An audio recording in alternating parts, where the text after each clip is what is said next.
All right, y'all, welcome to the Scott Horton Show. I'm the director of the Libertarian Institute, editorial director of antiwar.com, and author of Provoked, How Washington Started the New Cold War with Russia and the Catastrophe in Ukraine. Sign up for the podcast feed at scotthorton.org or scotthortonshow.com. I've got more than 6,000 interviews in the archive for you there going back to 2003. And follow me on all the video sites and X at Scott Horton Show. All right, you guys, introducing Muhammad Sahimi. He is a professor of chemical engineering at USC. Go Bruins! And but he's a really great guy anyway.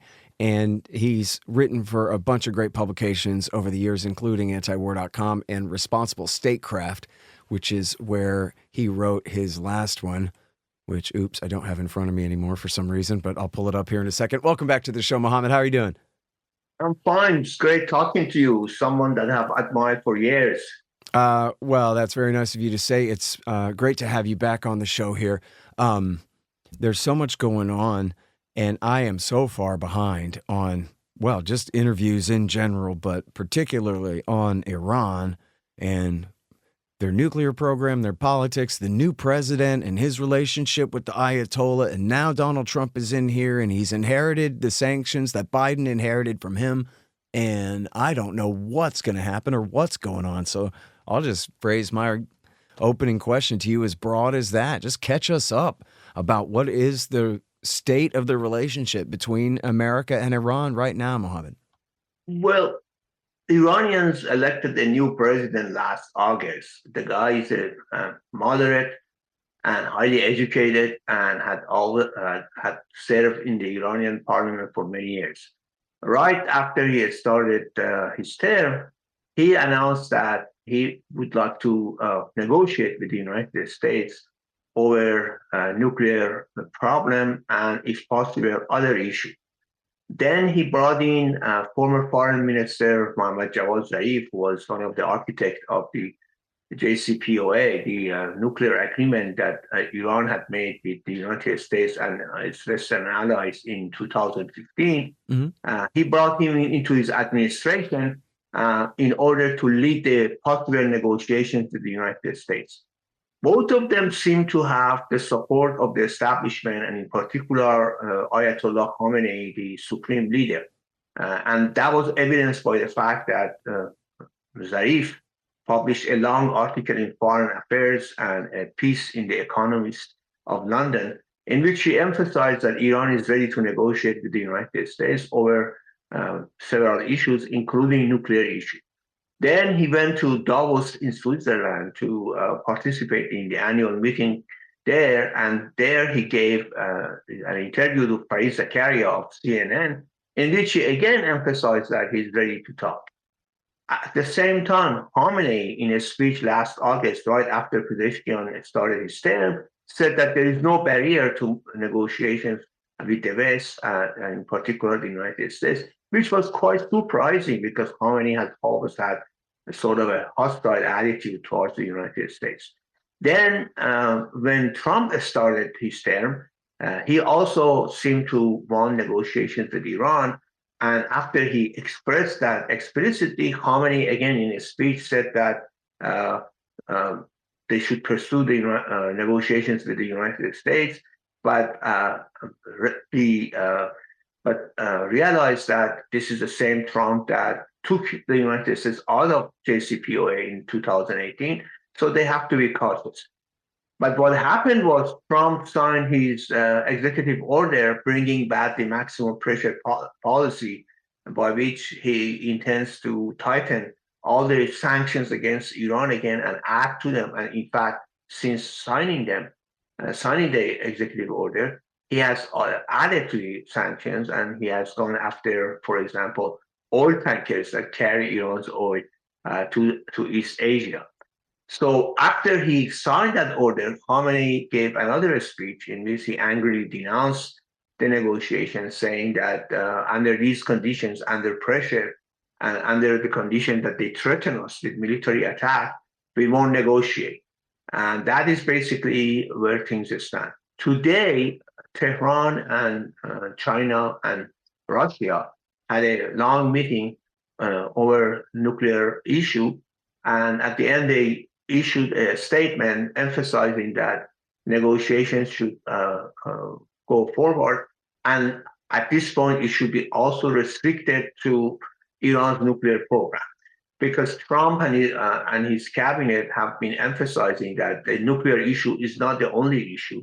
And they want to talk to Iran about its influence in the Middle East, its missile program, its drone program, and so on, which basically means that they want to ask Iran to cut back on its defenses and issues of that type, which Iran will surely reject, because those are the main weapon that Iran has to defend itself. So that's where we stand right now. I'm hoping that in direct negotiations, at least will start. The foreign minister of Oman, which in the past has mediated negotiations between Iran and the United States, expressed willingness to step in. Qatar, another Arab nation on the Persian Gulf, has also volunteered. And Russia also, of course, has or seems to have a good relationship with Trump and his administration, and therefore they can also mediate between Tehran and Washington. But we will have to wait to see what will happen. Man, so that's so disappointing. You know, Trump is so hot and cold on everything. He takes all sides of every issue. And there was even a headline, Muhammad, a couple of weeks ago in my email box from Trita Parsi saying, hey, look, everybody, Trump actually said that he thinks that some of the leaders, I forgot exactly how he phrased it, but yes, really implying the real leader, the supreme leader, Ayatollah Khamenei, that they don't really want nukes. They're not trying to get them. And then, so, wow, what a huge step that he would even just say that. In other words, it ought to be pretty easy to achieve a deal with him. And I guess I could see in his mind that, like, well, reapplying the extreme sanctions is the way to force them to the table. But not when they're already basically pulling the chair out to sit at the table. At that point, you should just go to the table. After all, it was Trump that tore up the deal in 2018 based on Benjamin Netanyahu's ridiculous lies, not them that broke the deal. And so we ought to be able to get back into it with some modifications or whatever, and then everybody goes home. And instead, I guess he's just listening to the advice of the hawks.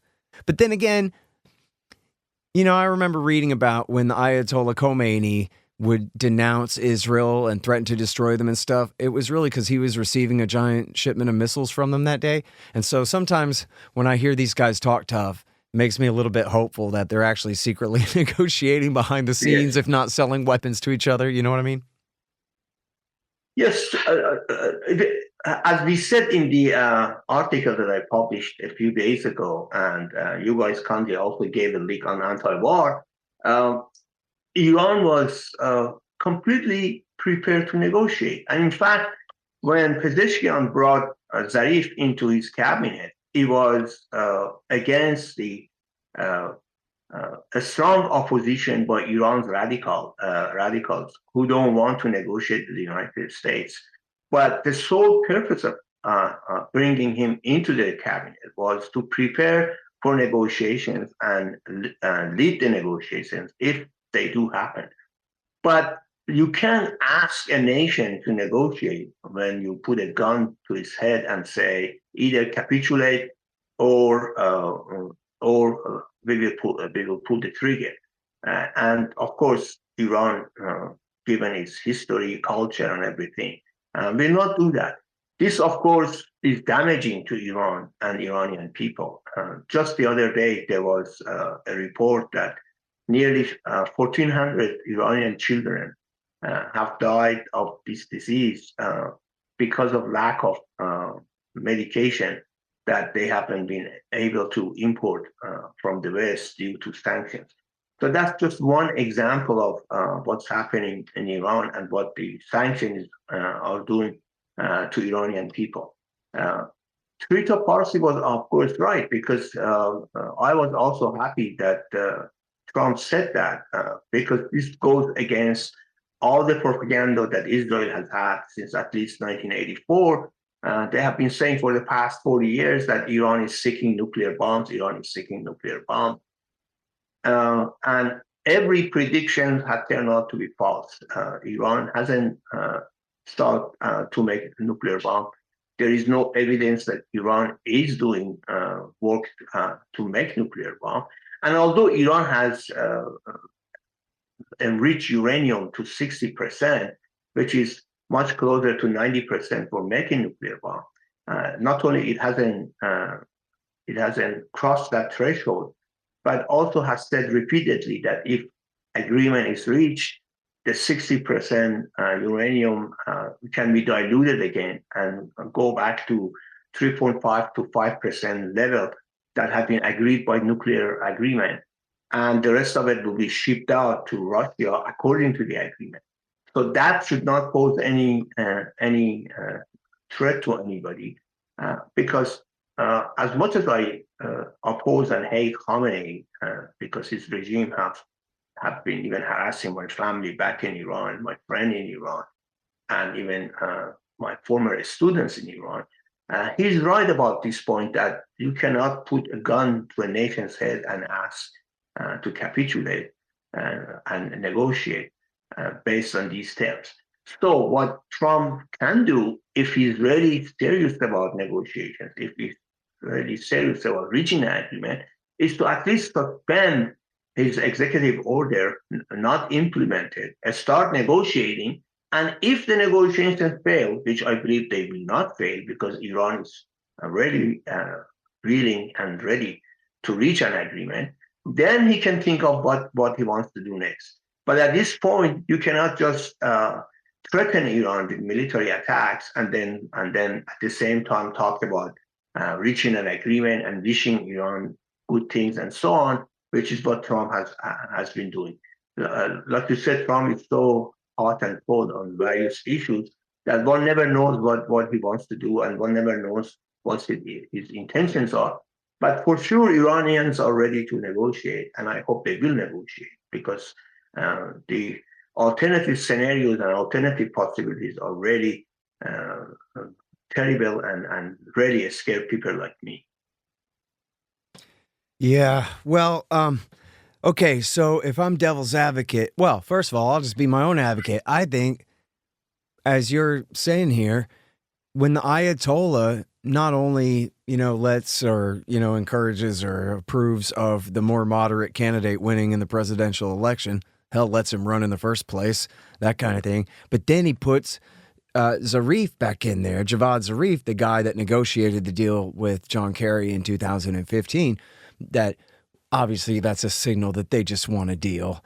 And as you're saying, and as everybody knows, they're in the position of weakness here versus the superpower, and they would like to put this past them if they can get a reasonable deal. They've already got one until Trump ruined it, But then, okay, so now I'll be a hawk and say, no, that's not right. All it is the Ayatollah is just playing good cop, bad cop, and the real thing is he wants the end of the world and to kill all the Israelis no matter what, and to build a nuclear bomb, and we got to stop them. So at least address that, because as silly as it sounds to somebody like you and me who already knows all about this stuff going back for years and whatever, that is what people are told all the time. I mean, they might wonder, how come Iran hasn't started launching their A-bomb assault on Israel yet? But I don't know if they wonder that, but they're told that it's imminent always, I totally agree, and but the only thing that Iran can do at this point is not only emphasizing that the goal of its program is not, making a nuclear bomb, but they should also cooperate with International Atomic Energy Agency. They have to some extent, but they haven't been as completely forthcoming as they should be. And because of that, the International Atomic Energy Agency director, Rafael Garussi, has been complaining about Iran not responding and not answering several questions. And some of those questions, for somebody like me who has been writing about Iran's nuclear program for years, are actually legitimate questions. Iran should provide, reasonable answer to those questions regarding, for example, one site that hadn't been declared to the agency in the past. It is not active anymore. It had been closed for years, but that site had been active in the far past. And the agency has asked Iran regarding the activities on that site. It's called Abadeh in southern Iran, and Iran hasn't been completely forthcoming about what it was doing there. So that's one step, for example, that Iran can take to address issues that are legitimately concerning. But we also know at the same time, according to several national intelligence estimates in the past, and even as recently as last spring, I believe, when Bill Burns, who was CIA director at that time, said that there is no evidence that Iran is moving towards making a bomb. And we also know, according to national intelligence estimates, several of them in the past, that if Iran was trying to make the nuclear bomb, it stopped its program back in 2003. So these are issues that happened way in the past. They are legitimate to be asked about, but there shouldn't be any impediment to any new agreement, because after all, Iran did reach an agreement with the United States in 2015, and Iran did deliver its obligation. And even after Trump pulled the United States out of the agreement in May 2018, Iran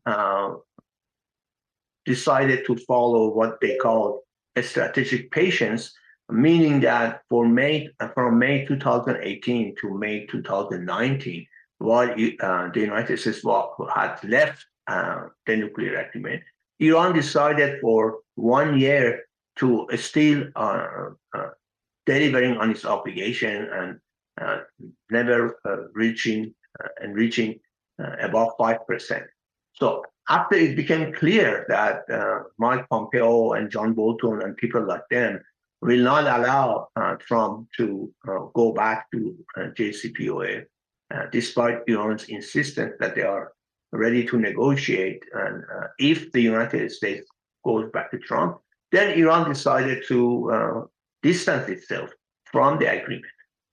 But all those steps that Iran has taken that has caused concern, for example, in Western Europe, are reversible steps, because the most important thing that Iran has done has been increasing enrichment level to 60%. And of course, that's concerning, because at this point, at least, Iran doesn't have any use for 60% enriched uranium. So obviously, that, in my view, at least, that's just sort of a weapon for them to try to extract concessions. Because as you said, and I also agree with you, Iran is not. Iran is in a weakened position. Maybe Iran was in a stronger position last year, but because of what has happened in the Middle East, particularly Iran allies such as Hezbollah in Lebanon, Iran's position has been weakened. But at the same time, Pezeshkian, for example, has warned and has said that Iran should be cautious. And I believe if Pezeshkian wasn't president, Iran may have attacked Israel for the third time. After Israel attacked Iran twice, and Iran responded. So because of Pezeshkian and Zarif and other moderates, Iran beheld a third wave of attacks. And that should be taken seriously, because it indicates that Iranians do want to negotiate, because aside from anything else, the economy in Iran is in terrible shape. This is a country that is rich not only with oil and gas, but with all sorts of other resources and minerals. And yet sanctions and also internal corruption has paralyzed Iran's economy. And unless Iran's doors are open to the West, and in view of an agreement, so that at least some of the sanctions can be lifted, and Iran's access to international banks and financial institutions is open again, the economy is going to get worse and worse, and the Iranian people will suffer more and more. So those like myself who advocate negotiations are precisely advocating because of what's happening in Iran. And of course, at the same time, we want peace and we want progress towards peace. And for somebody like me who has lived in the United States for 47 and basically has two countries, one the motherland country and one the adopted country, I want peace between the two countries. I don't want anything happen between Iran and the United States. So that's where we stand right now. Unfortunately, people like Mark Rubio, who is influenced by, in my view, by uh, neocons, uh, are strong enemies of Iran, or strongly oppose any agreement with Iran. So when whether Trump actually takes control of this issue, because up to now it seems to me the control of this issue was not in his hand, but rather in the hands of people like Rubio. But if he takes the issue, which he seems to have taken it, because he said that he has sent this letter to Tehran, and Tehran confirmed on Wednesday that they have received the letter and they are studying it to decide how to respond. If he takes direct control of the issue, and if he delivers on what he says, that he wants an agreement with Iran, then there may be hope for the future. Yeah. Well, look, I mean, and this has always been the case with Trump, although he was completely crippled by the phony Russiagate hoax in his first term and his absolutely horrific choices for staff essentially the whole time. He's got, pretty much all Iran hawks here, but they're all at least much more loyal to him and his whims than being there to contain him like most of his staff was last time, Yes. And, everybody knows the saying, but I think this really, maybe we all need to start talking about just this important facet all the time, that only Nixon can go to China, which means you got to be a tough guy right-winger to go and make peace. Otherwise, they'll call you a wimp. But if you're a tough guy right-winger, then you can do it, especially if you're tough enough. Same for Ronald Reagan and Gorbachev and Bush Sr. and Gorbachev and Yeltsin. And, well, I can't cite anybody Bush ever made peace with. Well, sort of Libya, although that was a twisted public relations stunt, so we'll put that aside. I mean, kind of, though. He was like, see, I made peace, but really he was saying, oh, well, they bowed down to him. That's not a very good example. Bush sucks. But Trump definitely could. I say he could get on a plane and he could go to Tehran and then Moscow and then Beijing and then Pyongyang and then come home and be Trump the Great. And they could cry about it in the New York Times, but then that would be it. He'd be putting every last conflict to bed in one big trip around the world. It ought to be easy enough to do. And there's no reason in the world that we should have to have this Cold War against Iran after all these years. More than 40 years, right? 45 years of this. It's just completely crazy. And Israel is the only reason why, and everybody knows it. So I'll let you address that since I went ahead and made the assertion. You don't have to agree at all if you don't want whatever you have to say about that. But I also wanted to ask you about, we were talking about the nuclear program. And I think because maybe people don't get to hear this very often, that what you're saying, to make it very clear, they have a nuclear program. They have mastered the fuel cycle. They can enrich uranium, but they just don't enrich it to weapons grade. So they have a latent deterrent, which is the same as Japan. Everybody knows Japan could make nukes, and that they actually even have the facilities and the radioactive material to make nukes, but they don't have that bad of a conflict with anyone right now, and so don't make them load that gun. It's the same kind of thing here, where the Ayatollah is saying, listen, I won't make nukes unless you bomb me. So don't bomb me and I won't make nukes. And then they're saying, well, don't make nukes or we'll bomb you. So that's the standoff. And so, and I know he's said that it's haram to make nukes, but I think he could change his mind about that. A theocrat is a head of state after all. And so he could change his mind if things got too bad. So I guess, it's clear, though, as you say, though, that they've stayed mostly within the deal. They've kept their deal with the rest of the UN Security Council. But it even says in the deal that it's okay for them to disregard certain parts of it if America breaks our side of it. So that could just be revived. It doesn't seem unattainable at all. But I also wanted to ask you about their conventional deterrent, because, if we go back to when you and I first started talking, we had 100-something thousand troops in Iraq, and they were all essentially hostage to Iran's missiles. And so the idea was, and not only that, but they were leading Shiite forces in the field against the Sunnis at the time. So they could have all been completely, iced, shot in the back like Order 66. In a situation like that, we had, at that time, 50,000 guys in Afghanistan as well. But we still have, I guess, low tens of thousands or 50,000 or something in Kuwait.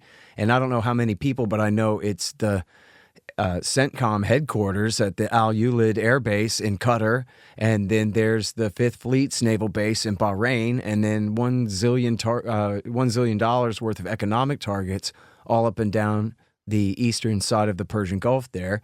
And I guess it has gone without saying for a very long time that all of those things, all of those people, all that material, all that everything is at risk in the event of a real war with Iran, that we won't be able to shoot all those missiles down.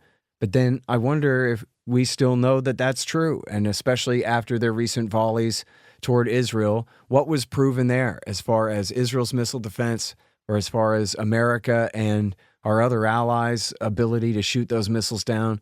And do you think that that changes the equation, particularly like in the thinking of the Pentagon about how easy it might be or might not be? Because, sorry for the very long question here, but because like if you go back to 2007, the Pentagon told W. Bush, we don't want to do it. The Air Force might think it's fun, but everybody who's got to actually do the dying on the ground is not looking forward to this thing. And so Bush backed down. So, but I wonder if that's the same kind of advice the chiefs would give the president right now, or if they would tell him we can do it. Well, first of all, over the past several months, in a couple of articles and many interviews, I have emphasized the very good point that you raised, that Trump has an Iran moment like Richard Nixon had in China. Only Trump, in my view, at this point, can make peace with Iran, given his credibility with the right wing of the United States, or those who oppose Iran at any cost. So that's a very important thing. Now, regarding Iran's deterrence, well, it's true that when Israel attacked Iran the second time, it attacked Iran's air defense systems, and various reports indicated that at least some of them were damaged. But I would still not underestimate what Iranians can do if a war starts.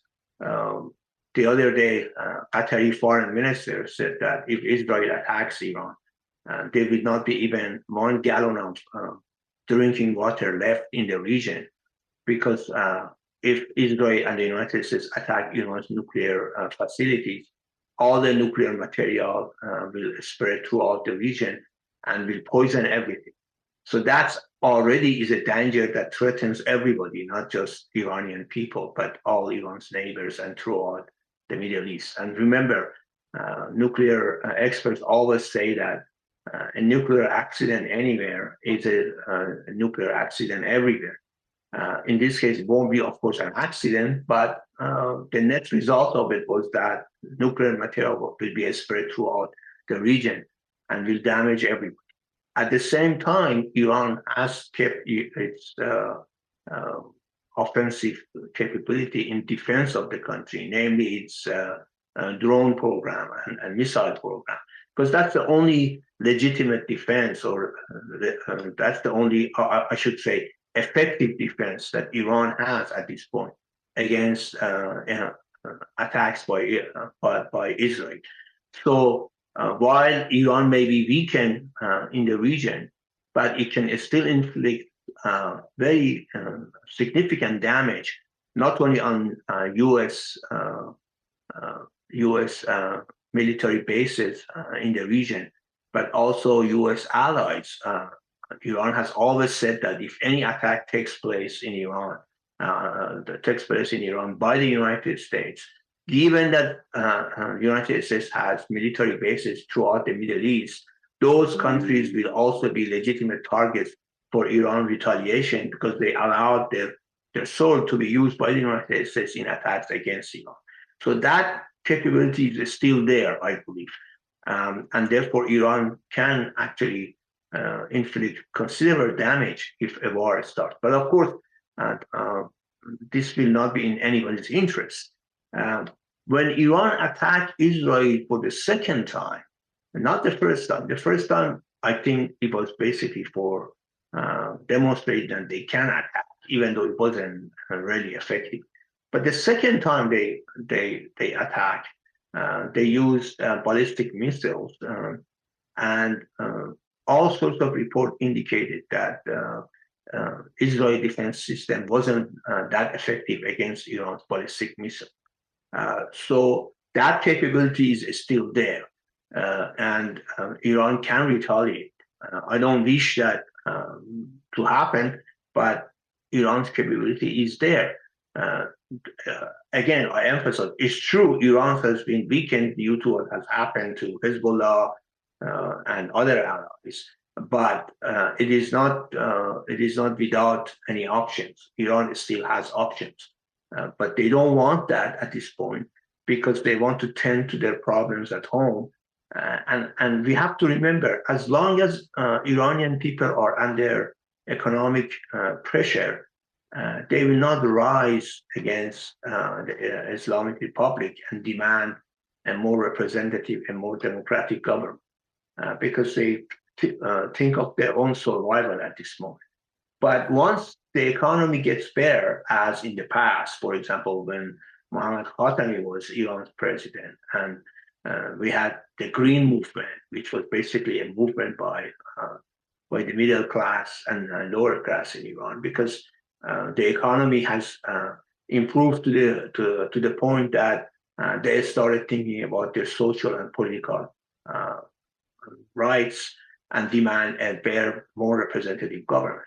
So once Iran's economy improves, if the sanctions are lifted and Iran's door open to the outside world, the political benefit of it, for both Iranian people and the rest of the world, including the Middle East, would be that the civil society movement in Iran would become stronger and would demand a more representative government.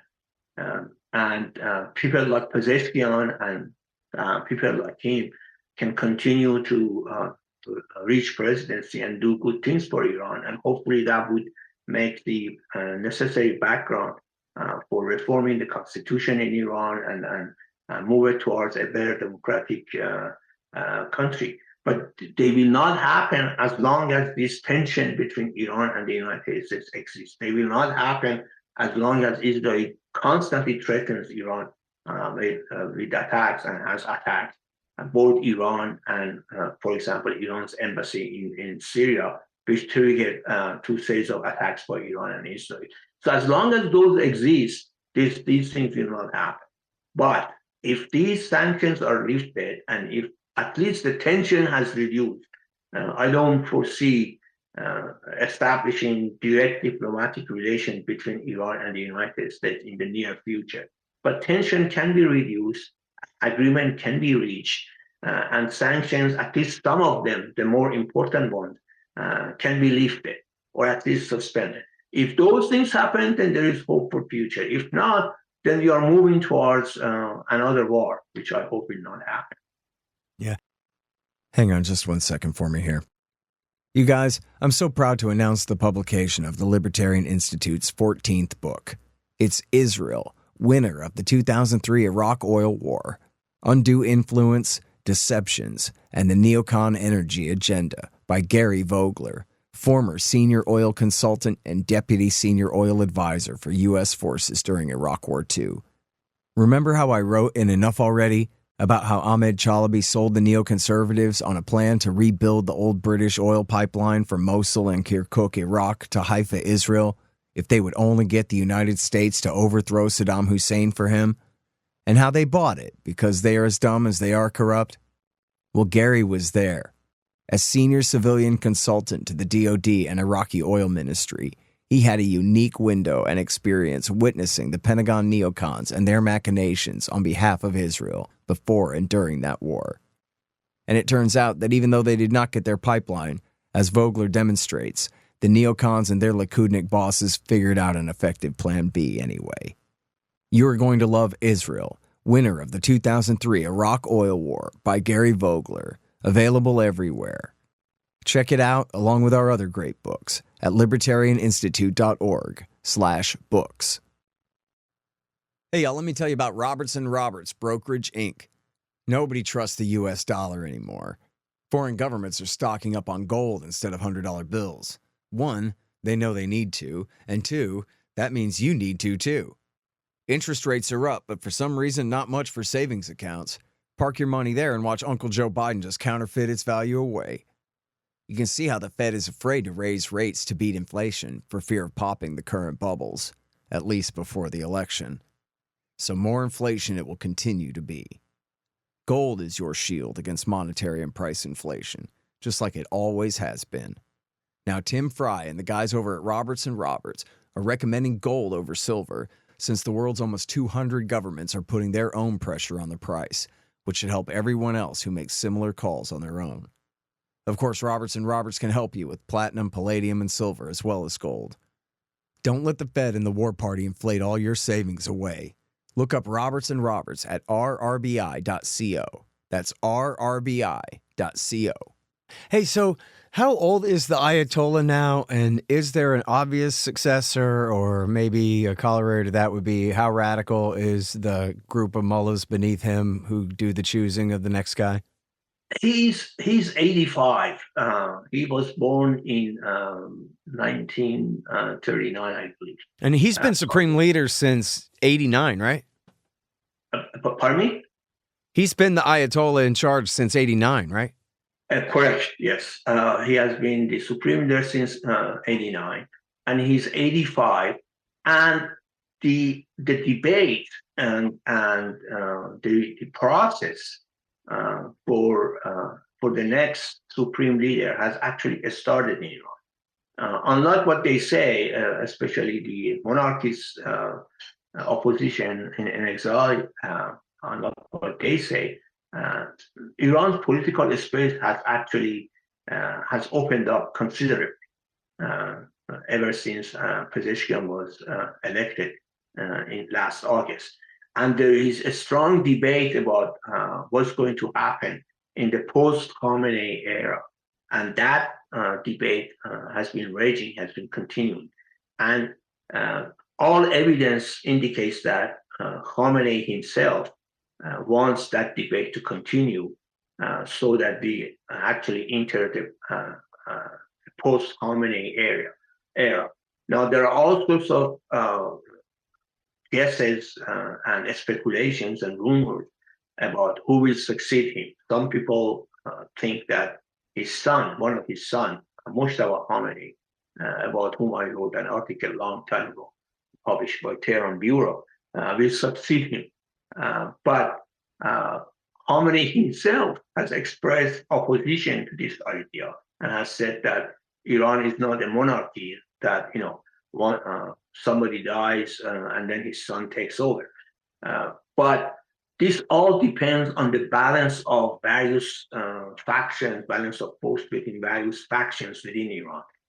Certainly, the hardliners are strong.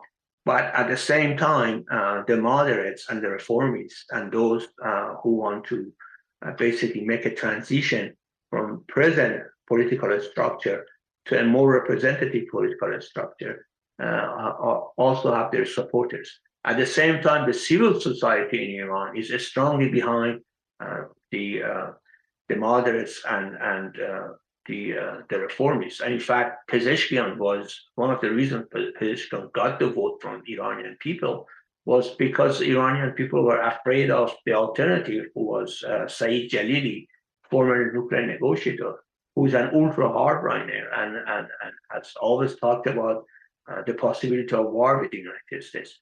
and people went to vote to get Pezeshkian elected. So the process of debate and discussions and so on for the post-Khamenei era in Iran has already started.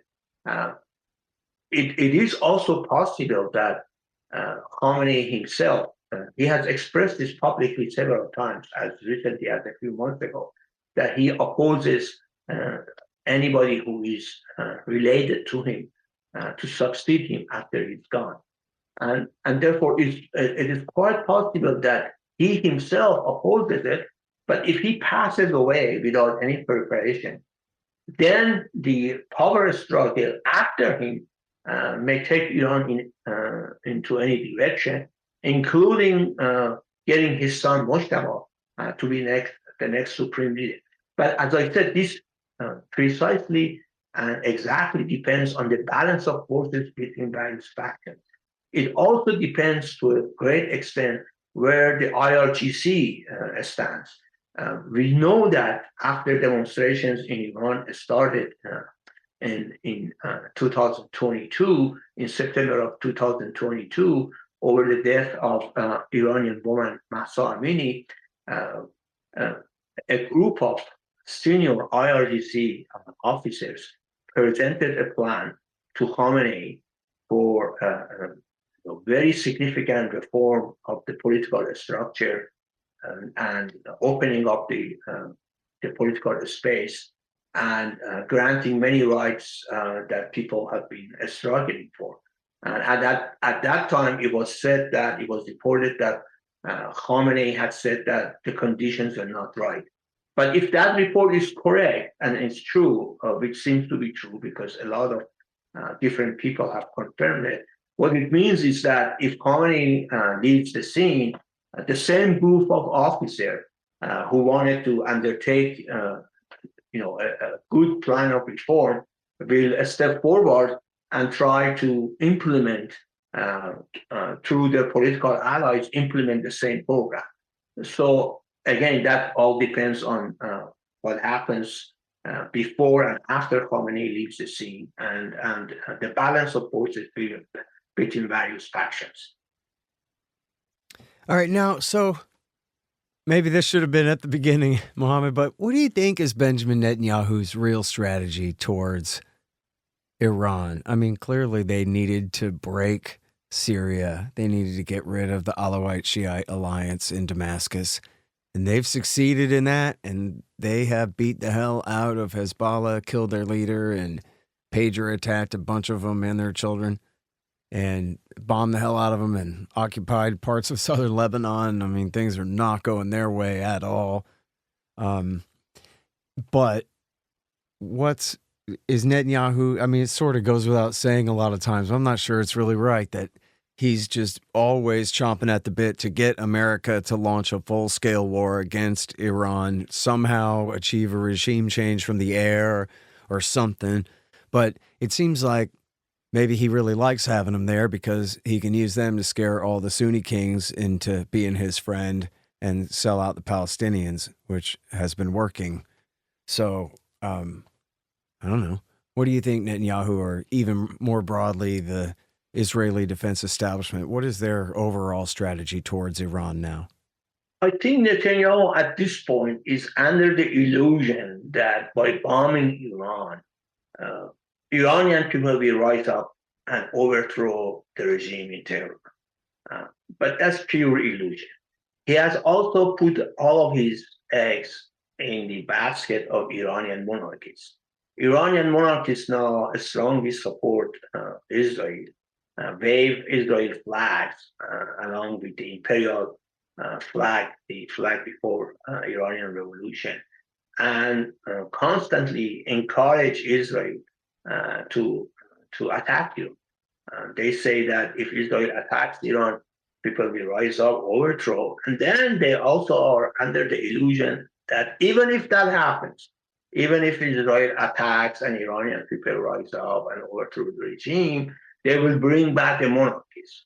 But the chances of having hell freezing is higher than monarchies going back to power. But unfortunately, Netanyahu seems to be under that illusion. Uh, the son of the last Shah of Iran, Reza Pahlavi, traveled to Israel, and he was greeted like a head of a state, and he was referred to as His Majesty and His Imperial Majesty, and his wife was Her Imperial Majesty, and so on. And the Israel lobby has also been always a place for Reza Pahlavi to give a speech, and he also supports military attack on Iran. So all of these have created this illusion, in my belief, for Netanyahu that this is actually doable. In other words, it can overthrow the regime through bombing, and the regime that will succeed if Iranian people rise up and overthrow the regime will be of the type that he likes, monarchy type, or any other type that would be friendly towards the United States, towards Israel. Certainly, the big majority of Iranian people do not have any particular hostility towards Israel, as long as Israel stays away from Iranian affairs. There is sympathy among a large portion of Iranian society for the plight of Palestinians, but that doesn't translate necessarily into hostility for destroying Israel and all of that, because at this point in history, Iranian people want to improve their own country. I certainly don't have any hostility towards Israel as long as it stays away from Iranian affairs. But the idea that you can attack Iran and overthrow the regime by bombing it, and the regime will be totally friendly towards Israel, the next regime, is a pure illusion. There is no basis for it. In fact, I have two of my sisters that just arrived here after struggling for years to get them here to see them, because I haven't been back to Iran for 18 years. Oh, really? That's great. Yes, yes. I mean, this has been a very happy occasion in my life, because I haven't seen my sister for a long time. What they tell me is that as much as Iranian people hate the regime, at least a large portion of them, they also equally hate the monarchies, because they believe that monarchies are encouraging Israel to attack Iran. And they also believe that monarchies provoke young Iranian people to go on a street to demonstrate and create friction with the security forces to the extent that they start shooting, while there is no alternative and there is no plan to get significant concessions from the regime to move towards a better government.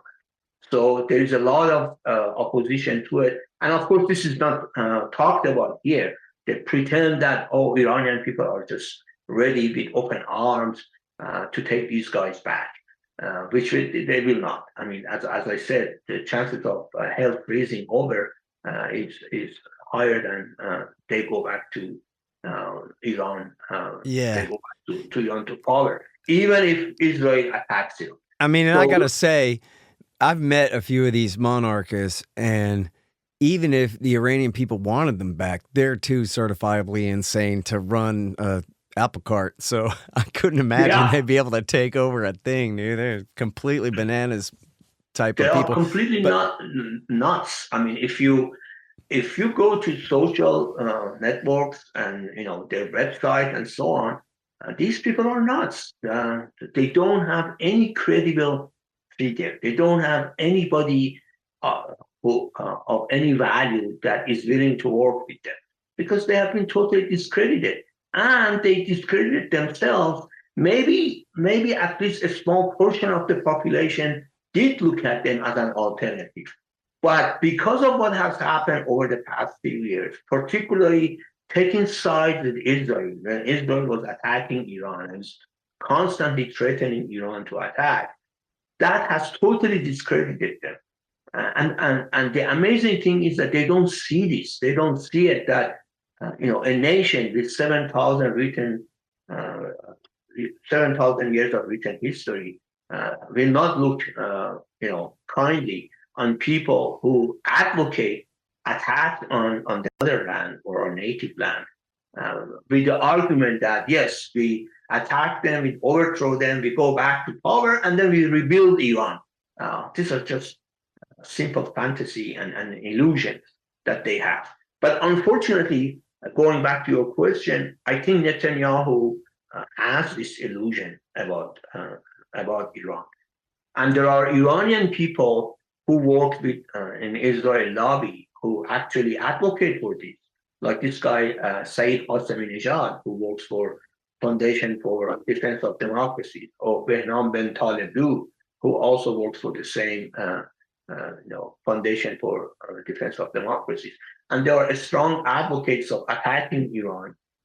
And in fact, Ahmadinejad was instrumental to take Reza Pahlavi to Israel and have this, turn towards Israel. And suddenly Reza Pahlavi became, a big fan and advocate of whatever Israel does. And he has directly and indirectly over the past year or so advocated Israel attacking Iran, the United States attacking Iran.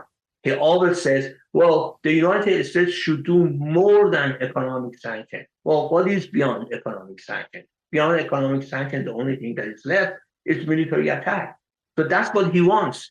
And of course, no sane Iranian who lives in Iran wants attack on their country, regardless of how much hatred they may have for the regime. Because after all, they live in that land and they want to at least be secure against any sort of war. So that's where we stand. And I think Netanyahu has this illusion, unfortunately.